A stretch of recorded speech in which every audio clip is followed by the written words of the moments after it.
Rebonjour encore une fois dans cette vidéo. Donc cette vidéo c'est de la deuxième partie des études de cas du marketing. Donc voilà, ça va être la suite de la deuxième étude de cas. Donc le début de la deuxième étude de cas, donc on a déjà vu dans la vidéo précédente. Si vous n'avez pas encore vu la vidéo précédente pour savoir l'énoncé de cette deuxième cas. D'accord? Donc on va continuer.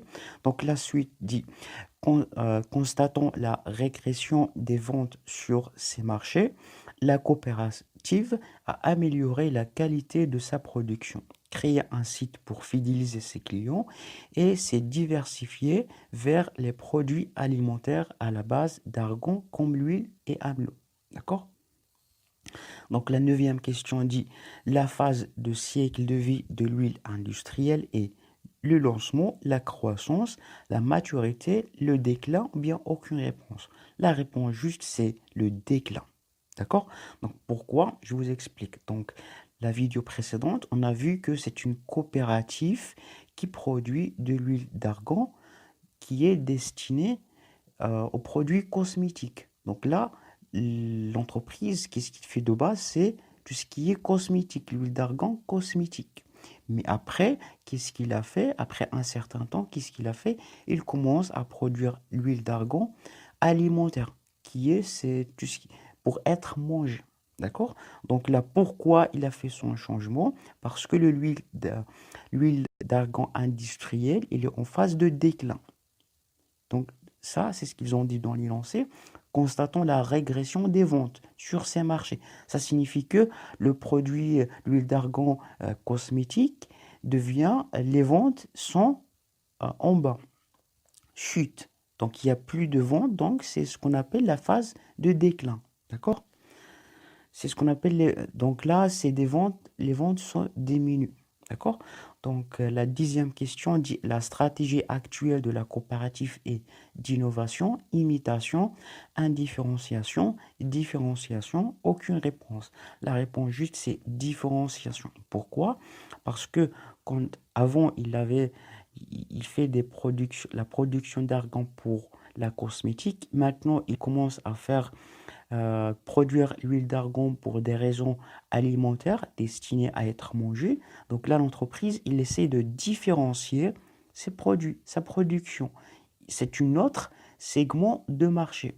Auparavant, c'est les produits cosmétiques, c'est un segment. Là, l'huile d'argan destinée à être mangée, c'est une autre segment. Donc là, l'entreprise essaye de faire un produit à chaque segment. Donc là, c'est une stratégie de différenciation. Il diffère, ce qu'on appelle la diversification. D'accord? Donc la onzième question dit les forces du secteur sont l'absence de la concurrence, la diversification de la production, le prix des produits. Aucune réponse. La réponse juste c'est la diversification de la production. Cela signifie que pour être fort dans ce secteur, il faut avoir des produits divers. Comme on a vu, l'entreprise, au début, il a fait que l'huile d'argan pour euh, tout ce qui est cosmétique, mais après, il a vu que les ventes se diminuent, donc il a commencé à produire l'huile d'argan pour tout ce qui est alimentaire.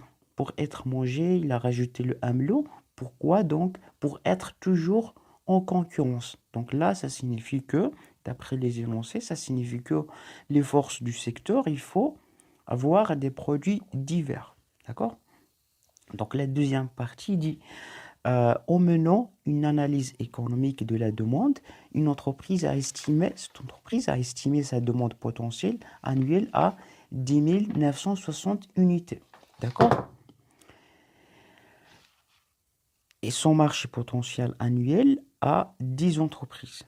Et son taux de pénétration à 60%. D'accord?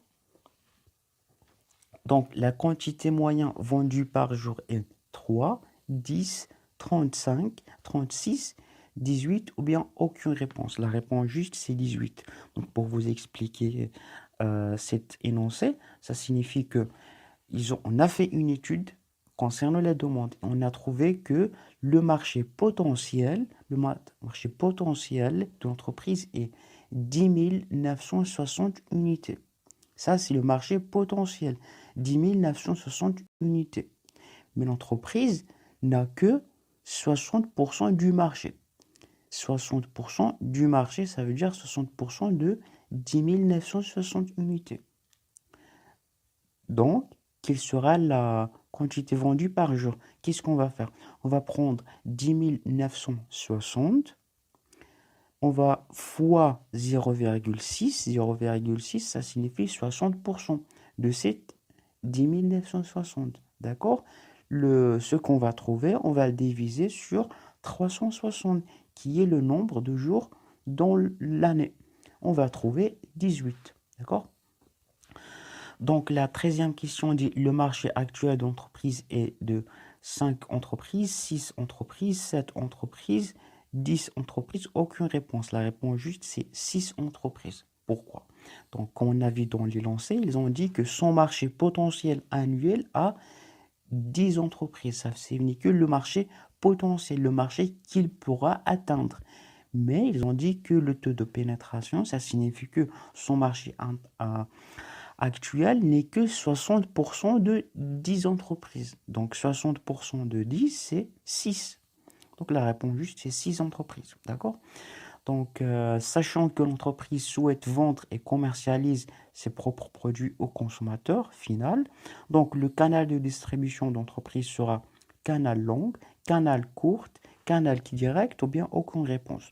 Dans ce cas-là, si l'entreprise veut vendre au consommateur final directement, il va choisir des canaux directs. Canal direct, ça signifie qu'il n'y a pas d'intermédiaire entre cette entreprise et le consommateur final. Donc là, ça signifie que l'entreprise vend ses propres produits dans ses propres magasins. Donc, c'est un canal direct. Il n'y a pas d'intermédiaire entre l'entreprise et le consommateur final.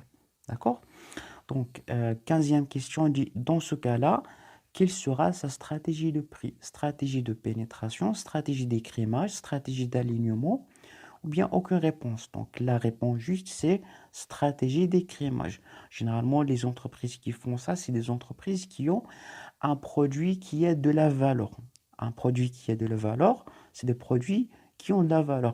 Dans ce cas-là, c'est une entreprise qui produit de l'argan. Donc l'argan, c'est rare. On ne peut pas trouver l'argan n'importe quelle place. Donc c'est un produit qui a de la valeur, qui a un certain bienfait sur la santé. Donc, bien sûr, c'est un produit qui est rare. Donc, la stratégie va fixer un prix qui est plus élevé. D'accord?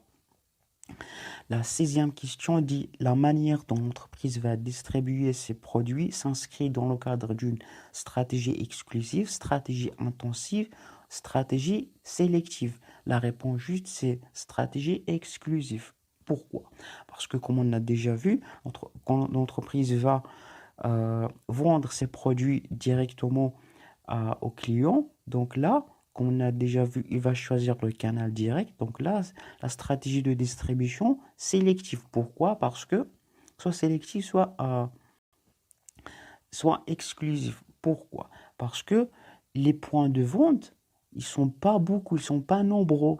Donc l'huile d'argan, on peut pas le trouver à n'importe quelle place où on va. Il y a des points, soit des magasins spéciaux qui vendent ce genre de produits, soit le local de l'entreprise même qui vend celui d'argan. Donc stratégie exclusive, ça signifie que on peut trouver le produit dans des points exclusif pour la marque, pour l'entreprise.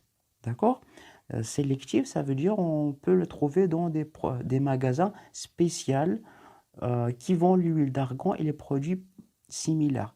Stratégie intensive, ça signifie que c'est une stratégie, euh, généralement, c'est des entreprises qui vendent des produits alimentaires ou bien des produits à un prix qui est moins cher. Là, on peut trouver ces produits à n'importe quelle place. D'accord? La réponse juste, c'est A et C. Donc, c'est ça en général. Donc, on se retrouve dans la prochaine vidéo pour la 3e étude de cas. D'accord?